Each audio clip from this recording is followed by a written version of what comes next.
এয়া গাহৰি মাংস আৰু ইয়াত টোপোলা ভাত। নমস্কাৰ মান্যবৰ, আজি দুপৰীয়া টিফিনটো মানে আমাৰ বঙাইগাঁৱৰ পৰা লাগিছে বৈতামাৰীত ভাড়া। তো বৈতামাৰী ছাইডত আহিছোঁ আৰু বৈতামাৰীত আহিছোঁ যেতিয়া বৈতামাৰী প্ৰাকৃতিক সৌন্দৰ্যৰ মাজত এটা চৰা আছে। সেই চৰাটোত ভাবিছোঁ আজি টিফিনটো খাই যাম। আৰু আজি টিফিনটোত অলপ স্পেচিয়েলেই আছে, বহুত মানুহৰ ডিমাণ্ড হিচাপত। তো যি সম্প্ৰদায়ৰ মানে কি ক'ম, ডাইৰেক্ট কৈয়ে দিওঁ দেচোন। আজি গাহৰি মাংস আছে।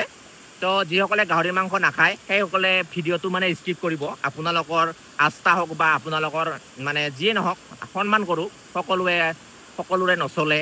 তো আপোনালোকক মানে গাহৰি মাংসটোতো নাখায়, আপোনালোকে ভিডিঅ'টো চাব নালাগে। তো আজিৰ আইটেমত আছে গাহৰি মাংস। বৈতামাৰীৰ চৰাটো চাব নেকি?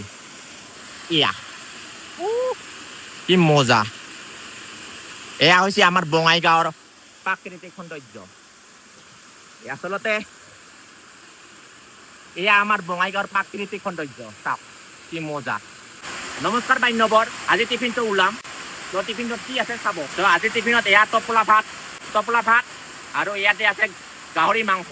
গাহৰি মাংসটো চাব, একদম টেষ্টি। এয়া হৈছে গাহৰি মাংস আৰু গাহৰি মাংস পিচ চাব নেকি?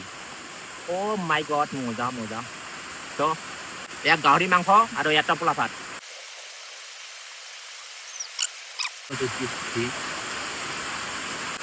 ইয়াত তেলাল গাহৰি মাংস আপোনালোকৰ ডিমাণ্ডত আৰু ইয়াত